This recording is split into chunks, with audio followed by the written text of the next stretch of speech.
அனைவருக்கும் வணக்கம். கடந்த சில நாட்களுக்கு முன்னால் இவங்க உதவி பொறியாளர்களாக இருந்த 300 பேர் செயற்பொறியாளராக ப்ரொமோஷன் செய்யப்பட்டோம். ஸோ இப்போ இது ரொம்ப நாள், பல வருடங்கள், 15 வருடங்களுக்கு மேலே காத்திருந்த ஒரு ப்ரொமோஷன் அது.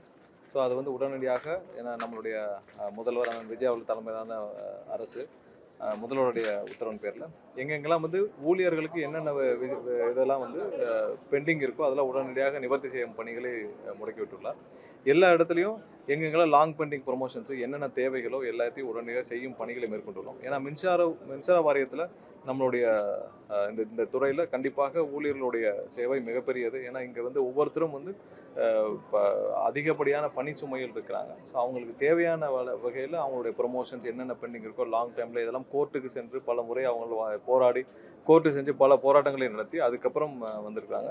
ஸோ இதற்கு மேலும் தாமதிக்காமல் அவர்களுக்கு தேவையான ப்ரொமோஷன்ஸை உடனே கொடுக்கணும்னு சொன்னோம். இதே மாதிரி அடுத்தடுத்த கட்டத்திலையும் யாருக்கெல்லாம் எந்தெந்த கிரேடுக்கெல்லாம் பெண்டிங் ப்ரொமோஷன்ஸ் இருக்குது, இல்லை பெண்டிங்காக இருக்கோ அதெல்லாம் உடனடியாக செய்யும் பணிகள் மேற்கொள்ளப்பட்டது.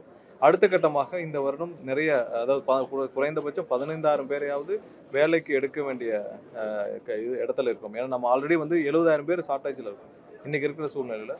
ஸோ அதில் முதல் கட்டமாக 15,000 பேராவது எடுக்க வேண்டிய கட்டாயத்தில் இருக்கிறோம். ஸோ அதற்கான ப்ரொப்போசலையும் தயார் செஞ்சிட்ருக்கோம். அதை முதல்வர் பார்த்து சரி பார்த்து அதுக்கப்புறம் முதல்வரின் ஒப்புதல் பேரில் அடுத்த கட்டமாக அதையும் கொண்டு போய் நம்ம இந்த வருடம் 15,000 பேரையாவது பணியில் எடுக்கும் வேலைகளை செய்வோம். ஸோ ஒவ்வொரு இடத்துலையும் நம்ம மின்சார வாரியத்தை சீரமைக்கும் பணிகளை எல்லா கட்டத்திலும் செஞ்சுட்டு வரோம். ஸோ எல்லா துறைகளிலும் அதில் இருக்க எல்லா டிபார்ட்மெண்ட்டும் செஞ்சுட்டு வரோம். கண்டிப்பாக ஊழியர்களுக்கு தேவையான அனைத்தையும் அவங்களுக்கு என்னென்ன கிடைக்க வேண்டிய இதெல்லாம் நியாயமாக கிடைக்க வேண்டும். ஸோ அதையும் செய்து கொண்டு வருகிறோம். கண்டிப்பாக வர காலத்தில் அதே மாதிரி செய்வோம்.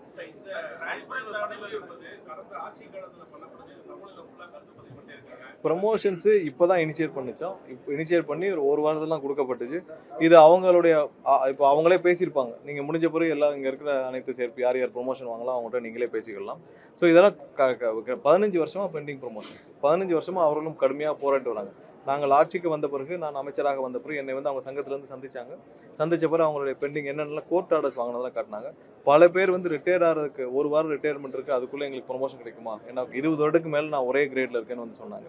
ஸோ உடனடியாக பணிகளை முடக்கி விட்டோம். ஸோ ப்ரொமோஷன்ஸ் அவங்களுக்கு இவ்வளோ வருஷமாக பெண்டிங் இருக்குது, ஏன் இவ்வளோ கொடுக்கல? கோர்ட் ஆர்டர் இவ்வளோ வருஷங்களாச்சு. கோர்ட்டுக்கு அவங்க போக வேண்டிய அவசியம் இல்லை. எதற்காக நியாயமாக ஒருத்தருக்கு ப்ரொமோஷன் கிடைக்கும்னா அவங்க ஏன் கோர்ட்டுக்கு போய் சட்ட போராட்டம் நடத்தி அதுக்கான ஆர்டர் வாங்கிட்டு வர வேண்டிய சூழ்நிலை நம்ம ஏன் உருவாக்கணும் ஃபர்ஸ்ட்? ஸோ அவங்களுக்கு இந்தந்த வருஷத்தில் இந்தந்த கிரேடில் அவங்களுக்கு ப்ரொமோஷன் கிடைக்கணும்னா அந்த ப்ரொமோஷன் அந்தந்த வருஷத்தில் கிடைச்சாகணும். ஸோ அதற்கான சூழ்நிலையை உருவாக்க வேண்டியது அது அரசுடைய கடமை. ஸோ அதை நம்ம செய்ய தவறிவிட்டு அவங்க கோர்ட்டெல்லாம் போய் கஷ்டப்பட்டு போராடி ஆர்டர் வாங்கிட்டு வந்திருக்காங்க. அதற்கப்புறமும் இது பல காலதாமதம் ஏற்பட்டது. ஸோ உடனடியாக கவனத்துக்கு கொண்டு வந்தவுடன் இது மாதிரி நிறைய கிரேடில் இந்த மாதிரியான ஒரு இதில் பெண்டிங் இருக்குது. மற்ற கிரேடில் இருக்குது. 2012 பேட்ச்லேயும் 700க்கும் மேற்பட்டவர் இருக்கிறாங்க. ஸோ அதுலேயும் சீனியாரிட்டி பிரச்சனைன்னு சொல்லிட்டு இருந்தாங்க. ஸோ உடனடியாக கோர்ட் ஆர்டர் கடைசி என்ன இருக்கோ அதை பேஸ் பண்ணி அதில் என்ன மாதிரியான வழிகாட்டுதல் பண்ணியிருக்காங்க உடனடியாக ரிலீஸ் பண்ண சொல்லியிருக்காங்க. அதுக்கு நோட்டிஃபிகேஷன்ஸ் ஆல்ரெடி போயிடுச்சு. ஸோ எல்லா இடத்துலையும் எங்கெங்கெல்லாம் ஊழியர்களுக்கு பெண்டிங் இருக்கோ அதெல்லாம் உடனடியாக சரி பண்ணி அவங்களுக்கு தேவையான ப்ரொமோஷன்ஸ் உத்தரவுகளை யாரெல்லாம் பணி நியந்திரம் இல்லாமல் கஷ்டப்பட்டு இருக்காங்க என்னென்ன செய்ய முடியுமோ. ஸோ அரசால் எல்லாம் செய்ய முடியாது, பட் செய்ய முடிஞ்ச விஷயங்கள் உடனடியாக செஞ்சு கொடுக்கும்ல. ஸோ அதை தான் செஞ்சுட்டு இருக்கோம். தென்மேற்கு பருவமழை பண்ற நடவடிக்கை எடுக்க சொல்லியிருக்காங்க. ஒரு புறம் மழையால பாதிப்பு வரும். ஆனா இன்னுமே சென்னையை பொறுத்த வரைக்கும் அந்த வீட்டான தொடர்ந்து மின்மாற்றிகள் நிறைய பிரச்சனை இருக்குது. இங்க நம்ம என்ன பண்ண போறோம்?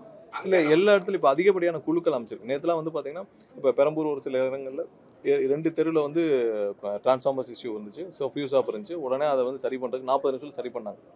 ஸோ எங்கெங்கெல்லாம் நம்ம குழுக்கள் அமைச்சு உடனடியாக சரி பண்ணுற பணியில் இருக்கிறாங்க, சரி பண்ணிடுறாங்க. ஸோ அதான் இப்போ சேர்மனும் பேசுகிறப்ப சொன்னாங்க, 4.5 லட்சம் மேற்பட்ட டிரான்ஸ்ஃபார்மர்ஸ் இருக்குது. இதில் எல்லாம் 20 வருஷத்துக்கு பழசு 60-70% மேலே 20 வருஷத்துக்கு பழைய டிரான்ஸ்ஃபார்மர்ஸ். ஸோ அதில் பிரச்சனைகள் வரதான் செய்யும். அதை சரி பண்ணிகிட்டே தான் வரோம். ஸோ இதெல்லாம் அதுக்கு அடுத்து இல்லாமல் நமக்கு சப்ஸ்டேஷன்ஸ் நிறைய தேவைப்படும். ஸோ அந்த சப்ஸ்டேஷன்ஸ் எல்லாம் லோடு ஹேண்டில் பண்ண முடியாமல் இருக்குது. ஸோ அதில் அதிகப்படியான லோடு வந்தாலும் அதுலேயும் நிறைய ப்ராப்ளம், நிறைய இடத்துல லோ வோல்டேஜஸ், அதனால தான் ப்ராப்ளம். ஸோ இதையும் கணக்கிட்டு வரோம். ஸோ இதெல்லாம் லாங் டேர்ம் ப்ராஜெக்ட்ஸாக எங்கெங்கெல்லாம் பெண்டிங் இருக்கோ அதில் உடனே முடிக்க சொல்கிறோம். எங்கெங்கெல்லாம் பாதி கமிஷனாக இருக்கோ அதில் உடனே முடிக்க சொல்கிறோம். ஸோ இதுக்கும் பட்ஜெட்டிங் பண்ண வேண்டியிருக்கு. ஸோ இதெல்லாம் சரிபார்க்குற பணிகள் நடந்துட்டு இருக்கு. பட் என்ன இருந்தாலும் மக்களுக்கு தேவையான சேவைகள் எங்கேயும் பாதிக்கப்படக்கூடாது. ஸோ அங்கே இந்த எக்யூப்மெண்ட்ஸ் லெவலில், இன்ஃப்ராஸ்ட்ரக்சர் லெவலில் பிரச்சனை, இப்போ டிரான்ஸ்ஃபார்மர் பிரச்சனைலாம் அங்கங்கே சரி பண்ணுற பணிகளில் குழுக்கள் அமைக்கப்பட்டு அவங்கெல்லாம் உடனே சரி பண்ணிட்டு வராங்க.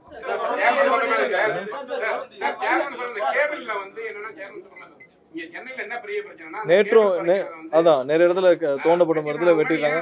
ஸோ இது வந்து கார்பரேஷன்லையும் நம்ம ஏற்கனவே சொல்லியிருக்கோம். கார்பரேஷன்லையும் யாராவது இந்த நிறுவனங்கள் அது தனியார் கான்ட்ராக்டர்ஸ் அவங்க ஏதாவது வேலையை எடுத்து அவங்க பண்ணியிருந்தாங்கன்னா அவங்க மீது ஃபைன் வித் கடுமையான வந்து ஃபைன்லாம் போடப்படும்னு சொல்லியிருக்கோம். அதையும் வந்து திரும்ப இம்ப்ளிமெண்ட் பண்ணுற வேலையாக இருப்போம்.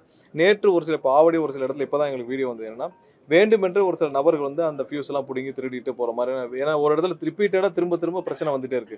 என்னன்னு சிசிடிவி அனைத்தையும் ஆராய்ந்த பொழுது அவர்களும் ஒரு சில பேர் வந்து நபர்கள் வேண்டுமென்று அதை வந்து திரும்ப திருடிட்டு போறதும் அதை எடுத்து அதை ஆஃப் பண்றதும் பார்த்தோம். உடனடியாக காவல் நிலையத்தில் கம்ப்ளைண்ட் கொடுக்க சொல்லியிருக்கு. முடிஞ்ச உடனே காவல் நிலையத்தில் கம்ப்ளைண்ட் கொடுத்தப்போ நம்மளே அந்த வீடியோ வெளியிடுறோம். ஸோ நிறைய இடத்துல இந்த மாதிரி திட்டமிட்டவும் செய்யப்பட்டு வருகிறது. ஸோ அங்கங்கே வந்து இருக்கிற சிசிடிவி ஆதாரத்தின் அடிப்படையில் அதையும் கம்ப்ளைண்ட் கொடுக்கவும் சொல்லியிருக்கோம். ஸோ எங்கே ரிப்பீட்டடாக ஒரே இடத்துல ஒரே பேட்டர்னில் வருதுன்னா ஏன் இந்த மாதிரி வருது அப்படின்னு சொல்லி பார்க்குறப்ப அது ஒரு சில நபர்கள் வேண்டுமென்றே செய்தார்கள். அதையும் இப்போ சிசிடிவி ஆதாரம் வந்திருக்கு. ஸோ ரெண்டையும் பேலன்ஸ் பண்ணி போகிறோம். கண்டிப்பாக மக்களுக்கான முழு வீச்சில் மின்சார வாரியம் இயங்கிட்டு இருக்கு. என்ன செய்ய முடியும் இல்லை, இப்போ ஒன்று கவனத்துக்கு வந்து சில மணி நேரம் இங்கே வர்றதுக்கு முன்னாடி ஒரு கம்ப்ளைண்ட் வந்தது. அதை கொடுக்க சொல்லியிருக்கோம். ஒவ்வொரு இடத்துலையும் அது இன்ஸ்ட்ரக்ஷன்ஸ் கொடுத்துருக்கோம். இல்லை இல்லை அந்தந்த ஏரியாக்களில் உடனடியாக அது சரிபார்க்கும் பணிகள் நேற்று 40 நிமிஷத்துக்குள்ள சரிபார்க்கும் பணிகள் நடந்து முடிவடைந்துச்சு. ஸோ மக்களுக்கும் கண்டிப்பாக எதிர்பார்ப்புகள் அதிகமாக இருக்குது. ஸோ அவர்களுக்கும் தேவையான சேவைகளை செய்ய வேண்டிய கட்டாயத்தில் மின்சார வாரியம் இருக்குது. உடனடியாக செய்யறதுக்கு தான் அதிக குழுக்களையும் அமைச்சிருக்கோம். கண்டிப்பாக வேறு காலங்களும் சீக்கிரம் அதை நிவர்த்தி செய்வோம். இல்லை என்னன்னா இல்லை அதுக்கான இப்போ 5500 பேர் வந்து பெண்டிங்கில் இருக்குது. ஏற்கனவே அந்த கேங்மேன்ஸ் எடுத்தது இருக்குது. அதில் ஒரு சில விவகாரங்கள் நம்ம முடிவெடுக்க வேண்டிய கட்டாயத்தில் இருக்கோம். சில வாரங்களில் உங்களுக்கான அனௌன்ஸ்மெண்ட் சொல்கிறோம். எல்லாம் அரசு பணிகள் தான், தற்காலிக பணிகள்லாம் இல்லை. தற்காலிக பணிகளை எங்கேயுமே நம்ம அனௌன்ஸ்மெண்ட் எடுக்க வேண்டிய அவசியமே கிடையாது. எல்லாம் அரசு பணிகள் தான். கேங்மேன் விஷயத்தில் அந்த பெண்டிங் இருக்கிற விஷயத்தில் ஒரு சில வாரங்களில் நம்ம வந்து முதல்ல நம்ம ஆலோசிச்சுட்டு அதுக்கான முடிவுகள் எடுப்போம். கண்டிப்பா இல்ல எல்லா இடத்துலயும் பாத்தீங்கன்னா முதலாவது நம்ம அதுல ஐடென்டிஃபை பண்ணது வந்து டெண்டரோடைய எஸ்டிமேஷன்ஸ்ல இருக்கிற லீக்கேஜ் தான். ஒரு டெண்டர்ல நீங்க நார்மலா போனீங்கன்னா இப்ப இந்த உதாரணத்துக்கு நம்ம டிரான்ஸ்ஃபார்மர் டெண்டர் எடுக்கலாம். டிரான்ஸ்ஃபார்மர் டெண்டர்ஸ்ல 8 லட்ச ரூபாய் மதிப்புள்ள டிரான்ஸ்ஃபார்மர்ஸ் 13 லட்ச ரூபானா நீங்க எவ்வளவு பெர்சன்டேஜ் அந்த இதில் எஸ்டிமேஷன் வச்சிருக்காங்க. ஸோ ஒவ்வொரு டெண்டரும் நீங்கள் 1500 கோடி ரூபாய் மதிப்புள்ள டெண்டரில் 397 கோடி ரூபாய் ஊழல் நடந்திருக்கு, முறைகேடு நடந்திருக்கு, அரசுக்கு நஷ்டம் ஏற்பட்டிருக்குன்னு சொல்கிறோம். ஸோ இது எத்தனை பர்சன்டேஜ்? 30%, 35%. ஸோ இது மாதிரி எல்லா டெண்டர்லையும் இது மாதிரியான ஒரு பர்சன்டேஜ் ஒரு பஃபர் பர்சன்டேஜ் இருந்திருக்கு. ஸோ இந்த எஸ்டிமேஷனை நம்ம சரி பண்ணணும்னு நினைக்கிறோம். ஃபஸ்ட்டு வருஷத்துக்கு ஒரு 20,000 கோடி 30,000 கோடி டெண்டர் போச்சுன்னா அந்த விஷயத்தில் 30லேருந்து 35% ஒரு பஃபர் பர்சன்டேஜ் இருக்குன்னா அந்த பர்சன்டேஜ் அந்த எஸ்டிமேஷனில் நடக்கிற தவறு தான். முதல்ல எஸ்டிமேஷன் சரி பண்ணணும். அதுக்கப்புறம் தேவையில்லாமல் நிறைய கான்ட்ராக்டர்ஸ் உள்ள இருந்தாங்க, அவங்களெல்லாம் சரி பார்க்குற பண்ணியிருக்கோம். எங்கெங்கெல்லாம் உண்மையிலே கோல் தேவையா, இம்போர்ட் தேவையா, இல்லை யார் எவ்வளோ சப்ளை பண்ணுறாங்க அதெல்லாம் வேலிடேட் பண்ணிட்டு இருக்கோம். அடுத்ததாக வந்து சோலாரில் வந்து நிறைய அளவில் உள்ள வர அப்ளிகேஷன்ஸ்லேருந்து எல்லா ப்ராசஸிங்லேருந்தும் முறைகேடாக பணம் பெற்று வந்துட்டு இருக்கு. ஸோ அது வந்து ஒவ்வொரு அப்ளிகேஷன்ஸுக்கு எல்லாம் உள்ளே வரதே பெரிய பெரிய வெளிப்படைத்தன்மை இல்லாமல் யார் அப்ளிகேஷன் கொடுக்குறா, யாருக்கு கொடுக்குறாங்கன்னு ஒரு சில நபர்கள் அந்த சோலாரில் அவங்க வந்து எடுத்துக்கிட்டு அவங்களுக்கு கீழே வந்து நிறைய மற்றவங்கெல்லாம் அவங்க நேரடியாக வந்து சோலாரில் கமிஷன் அவங்க வந்து எடுக்க முடியாமல் ஒரு சில பேர் அவங்களே புரோக்கர்ஸ் மாதிரி இருந்து அவங்களுக்கு கீழே தான் அவங்க போய் பவர் அவங்க வந்து கனெக்டிவிட்டி கொடுக்க வேண்டிய அவசியம் இருக்குது. ஸோ இதெல்லாம் நம்ம கணக்கிடும் பணிகள் நடந்துகிட்டே வருது. முதலாவது நம்ம பெருசாக தடுத்து நிறுத்தினது டெண்டரில் எஸ்டிமேஷன்ஸில் நடந்த தவறுகள். ஏன்னா எஸ்டிமேஷன் பாலிசி நம்ம டிஃபைன் பண்ணி ஆகணும். பாலிசி லெவலில் நம்ம கரெக்ஷன் பண்ணி ஆகணும். எஸ்டிமேஷன் எப்படி பண்ணணும்னு நம்ம ஒரு பாலிசி டிஃபைன் பண்ணணும். என்ன மார்க்கெட் வேல்யூ வச்சு பண்ண போகிறோமா, மேனுஃபேக்சர் ரேட் வச்சு பண்ண போகிறோமா, மற்ற ஸ்டேட்ஸை வேலிடேட் பண்ண போகிறோமா. ஸோ இதெல்லாம் தெளிவாக நம்ம திட்டமிட்டு ஒரு பாலிசி உருவாக்கியிருக்கோம். 3 கமிட்டிகளை உருவாக்கியிருக்கோம். இந்த 3 கமிட்டிகளும் சேர்ந்து தான் இனிமேல் ஒரு எஸ்டிமேஷனை பண்ண முடியும். முன்னாடி எப்படி பண்ணிட்டு இருந்தாங்கன்னா பழைய பிஓ பேஸ் பண்ணி இல்லை அதர் ஸ்டேட்டை பார்த்து. ஸோ இது ரெண்டும் ஒரு சரியான நடைமுறை கிடையாது. இப்போ நம்ம 13 லட்ச ரூபாய்க்கு டெண்டர் கோட் பண்ணோம். இதை பார்த்து வேறு ஏதாவது ஸ்டேட் எடுக்க முடியுமா? வேறு ஸ்டேட் ஒரு டிஃபைன் பண்ண முடியுமா? வேறு ஸ்டேட் நாங்கள் கேட்டால் தமிழ்நாட்டில் இந்த ரேட்டை போட்டாங்க நாங்களும் போடணும்னு சொல்ல முடியுமா? ஸோ நமக்கு ஒரு பொருளை வாங்க போகிறோம்னா நம்ம ஃபஸ்ட்டு இது வந்து ஒரு உற்பத்தியாளராக மேனுஃபேக்சரராக ஒரு எஸ்டிமேஷனும் அதுக்கப்புறம் வந்து மார்க்கெட் வேல்யூ இதெல்லாம் எல்லா ப்ராடக்ட்டும் மார்க்கெட்டில் இருக்குது. எல்லா தனியாரும் இதை வாங்கிட்டு இருக்காங்க. ஸோ அந்த மார்க்கெட்டில் என்ன ரேட் இருக்குது, எப்படி இருக்குன்னு சொல்லி 4-5 வெண்டர்கிட்ட பேசி அது இல்லாமல் மற்ற ஸ்டேட் அசஸ்மெண்ட்ஸ்லாம் பண்ணி 3 தனி கமிட்டி அமைச்சு இதே மாதிரி அக்ராஸ் எல்லா துறைகள் எல்லா டிபார்ட்மெண்ட்லையும் இதே மாதிரியான ஒரு டெண்டர் பாலிசியை உருவாக்கணும் தான். எல்லா டெண்டர்ஸையும் கேன்சல் பண்ணிவிட்டு யார் எந்த டெண்டரையும் ஸ்டாப் பண்ணலை.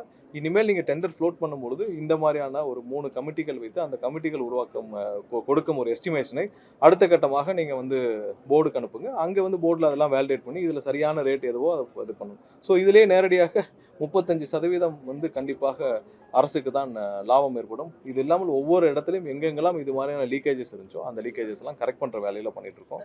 ஊழியர்களுக்கு தேவையான விஷயங்கள் செஞ்சுக்கிறோம். சார் ஏற்கனவே வந்து மதிப்பீடு அதிகமாக போட்டு வசூல் பண்ணியிருக்காங்கன்றீங்க.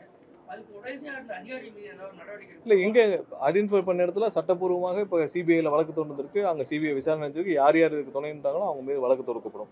ஸோ எங்கெங்கெல்லாம் இது வரைக்கும் ஐடென்டிஃபை பண்ணி ஆதாரப்பூர்வம் வந்திருக்கோ அதுக்கு நடந்து முடிஞ்சு போகிற 4 வருஷம் கூட ப்ரொக்யூர்மெண்ட் பண்ணியிருப்பாங்க. ஸோ அதெல்லாம் இனி போய் வேலிடேட் பண்ண முடியுமான்னு தெரியல. பட் எதெல்லாம் கொண்டு வரப்பட்டுச்சோ எதெல்லாம் இவரில் இந்த முறைகளை ஐடென்டிஃபை பண்ண முடிச்சோ அதெல்லாம் வந்து விஜிலன்ஸ்க்கு ரெஃபர் பண்ணுற வேலையில் போன வாரமே நிறைய விஷயங்கள் பண்ணியிருக்கோம். அமைக்கப்பட்டுருச்சு. பாலிசி லெவல் அதுக்கும் ஒப்புதல் வாங்கி அமைக்கப்பட்டு இந்த இன்ஸ்ட்ரக்ஷன்ஸ் எல்லா டிபார்ட்மெண்ட்டும் கொடுத்து நடைமுறைக்கு வந்துருச்சு. இந்த எல்லா டிபார்ட்மெண்ட் இப்போ அடுத்த வாரத்துலேருந்து ஃப்ளோட் ஆகிற எல்லா டெண்டரும் இந்த கமிட்டி அடிப்படையில் தான் வரும். ஒவ்வொரு டிபார்ட்மெண்ட்டுக்கும் இதே மாதிரியான கமிட்டி ஃபார்ம் பண்ணிடுவோம். ஏன்னா டெக்னிக்கல் இவங்க இப்போ டிரான்ஸ்மிஷனுக்கு வேறு மாதிரி இருப்பாங்க, சோலாருக்கு வேறு மாதிரியான நாலேஜ் தேவைப்படும். ஸோ ஒவ்வொரு டிபார்ட்மெண்ட்டுக்கும் இது மாதிரி கமிட்டி அமைக்கப்பட்டு அவங்க வேலிடேஷன் பண்ணுவாங்க. சோலார் பொறுத்த வரைக்கும் ஏன்னா ஒரு இஷ்யூ இருந்தது, அந்த சோலார் போடும்போதே குறிப்பிட்ட பர்சன்டேஜ் கொடுக்கணும் போயிட்டு இருந்தாங்க. அதே மாதிரி கவர்மெண்ட் இருக்கக்கூடிய கவர்மெண்ட் செக்டர் இவ்வளவு தூரம் வெளிப்படையா பேசுனதுக்கு ரொம்ப சந்தோஷம். ஏன்னா சோலார் கொடுக்குறப்ப இவ்வளவு பெர்சன்டேஜ் கூட கேட்டுட்டு இருந்தாங்கன்னு சொன்னீங்க. ரொம்ப சந்தோஷம். ஏன்னா வெளிப்படையா சொல்லியிருக்கீங்க. ஸோ அதெல்லாம் நிறுத்துறதுக்காக தான் இப்போ என்ன பண்ணியிருக்கோம்னா இனிமேல் சோலார் வந்து கண்டிப்பா வந்து நம்ம வெப்சைட்ல வெளிப்படையாக யார் வேணாலும் அப்ளை பண்ணலாம். ஸோ அந்த வெப்சைட் ஒரு சில நாட்களில் அது டெஸ்டிங் ப்ராசஸ் இருக்குது, நம்ம லான்ச் பண்ணிவிடுவோம். யார் வேணாலும் வாங்கலாம். இதுக்கு முன்னாடி யார் யாரெல்லாம் எடுத்திருக்காங்களோ அதோடைய லோட் ஃப்ளோ ஸ்டடியை நம்ம எடுத்துட்டோம். யார் யாரெல்லாம் எங்கெங்கெல்லாம் வந்து அதிகமாக வந்து பிளாக் பண்ணிவிட்டு அவங்க வந்து இன்னும் மற்ற சிறு சின்ன சின்ன வெண்டர்ஸ்க்கு விற்கிற பணிகள் இருக்காங்களோ அதெல்லாம் நம்ம கணக்கிடும் பணிகள் நடந்துட்டுருக்கு. ஸோ எங்கெங்கெல்லாம் சும்மா பிளாக் பண்ணி வச்சுட்டு அவர்களே வந்து நடுவில் ஒரு மிடில் மேனாக இருந்து செயல்பட்டுருக்காங்களோ அது அனைத்தும் கணக்கிடும் பணிகள் நடந்துட்டுருக்கு.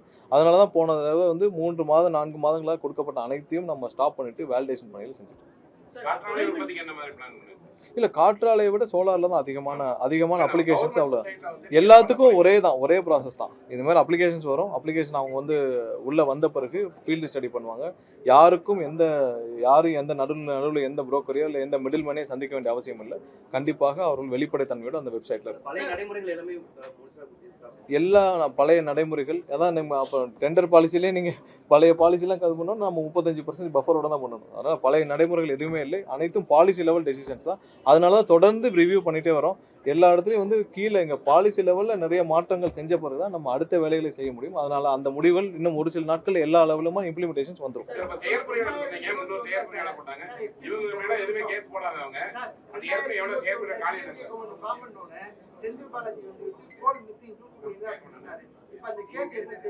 எந்த போல் மிஸ்ஸிங் கேஸா? கோல் மிஸ்ஸிங் கேஸா? நான் வேலிடேட் பண்ணி சொல்கிறேன் அந்த கேஸ் என்ன நிலைமை இருக்குன்ட்டு. கண்டிப்பாக இங்கேயும் வந்து எந்த அளவில் வந்து கோல்ஸ் பர்ச்சேஸ் பண்ணியிருக்கு, எவ்வளோ பர்ச்சேஸ் பண்ணியிருக்காங்க, எவ்வளோ இம்போர்ட் பண்ணியிருக்கு, இதெல்லாம் வேலிடேஷன் பண்ணி இப்போ நடந்துட்டு இருக்கு. ஏன்னா வந்தோடனே அனைத்து துறைகளையும் ஸ்டாக் வேலிடேஷனும் பண்ணிட்டு இருக்கோம். ஏன்னா இப்போ என்னென்ன ஸ்டாக்ல இருக்குது, ஏன்னா நிறைய இடத்துல நிறைய பர்ச்சேசஸ் நடந்துருக்கு. ஸ்டாக் வேலிடேஷன் பணிகளையும் நம்ம எல்லா டிபார்ட்மெண்ட்டும் சொல்லி துவக்கியிருக்கோம். கண்டிப்பாக ஒரு சில வாரங்களில் என்ன இருக்குது என்ன இல்லைன்னு தெரிஞ்சு இதையும் நான் செக் பண்ணிட்டு சொல்கிறேன். இல்லை அதுக்கான பணிகள் துவங்கி விட்டுச்சு. இன்னும் அதுக்கான ப்ராசஸ்ல தான் இருக்குது. விரைவில் ஃபில் பண்ணிடுவோம். இந்த 2 மெம்பரை ஃபில் பண்ணுவோம். மின்சார வாரியத்தில் பார்த்தீங்கன்னா பெரும்பாலான துணைமின் நிலையங்கள் தனியார் மூலியமாக பராமரிக்கிறாங்க.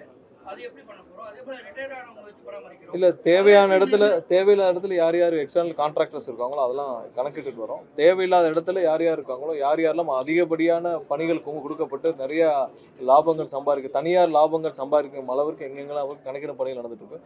எல்லா இடத்துலையும், அதாவது தெர்மலில் இருக்கிற இடத்துல இன்னைக்கு தான் எடுத்து பார்த்துட்டு இருக்கோம்.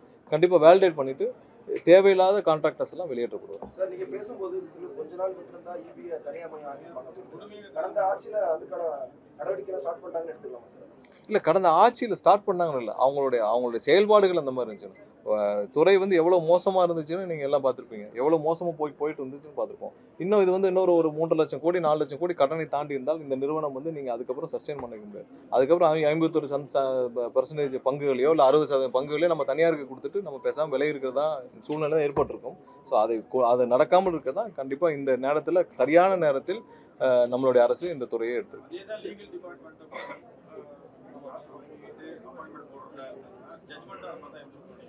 இல்லை ஜட்ஜ்மெண்ட்டை பற்றி சொல்லலை. நான் வந்து இந்த ஒரு கேஸ் நடக்கிற நடைமுறை சொல்கிறேன். ஒரு நீதிபதி கரெக்டாக ஒரு நீதிமன்றத்தை நடத்த வேண்டும் என்றால் அதற்கு இல்லை இது ஒரு நீதிமன்றத்தில் நீதிபதி சரியாக வந்து ஒரு நீதிமன்றத்தை நடத்த வேண்டும் என்றால் கண்டிப்பாக அவர்களுக்கு பெரிய உதவியாக அரசு வழக்கறிஞர்கள் இருக்க வேண்டும். ஸோ அது முறையாக மெரிட்டோரியஸ் பேட்டில் கரெக்டாக வந்து அதுக்கு தகுதியான நபர்கள் அங்கே நியமிக்கப்பட வேண்டும். கண்டிப்பாக டிரான்ஸ்பரண்டாக போட்டிருக்கோம். கண்டிப்பாக சரியான வகையில் அரசுக்கு தேவையான அரசுக்கு நீதிமன்றத்துக்கு தேவையான வேலைகளை அவர்கள் துரிதமாக செய்தால் போதும். சார், இந்த 300 பேர் அப்பாயின்மெண்ட் போட்டது கோர்ட் ஜட்ஜ்மெண்ட் எப்போ வந்துச்சு? இந்த ப்ராசஸிங் எப்போ ஸ்டார்ட் பண்ணீங்க? இல்லை அவங்க பல கட்டங்களாக ஆர்டர் வாங்கி வச்சுருக்காங்க. ஸோ அந்த ஆர்டருக்கு இது மாதிரி எல்லா கிரேட்லேயும் அவங்களுக்கான ஆர்டர் இருக்குது. கேங் மண்டல எல்லாருக்கும் ஆர்டர் இருக்குது. போன வாரம் தான் ஆரம்பிச்சு. ஜட்ஜ்மெண்ட்ல வந்து 6 மாதத்துக்கு முன்னாடியே வந்துருச்சு. போன வாரம் தான் ப்ரொமோஷன் ப்ராசஸ் ஸ்டார்ட் பண்ணோம். அதற்கு தேவையான மின்சாரம் இருக்கு.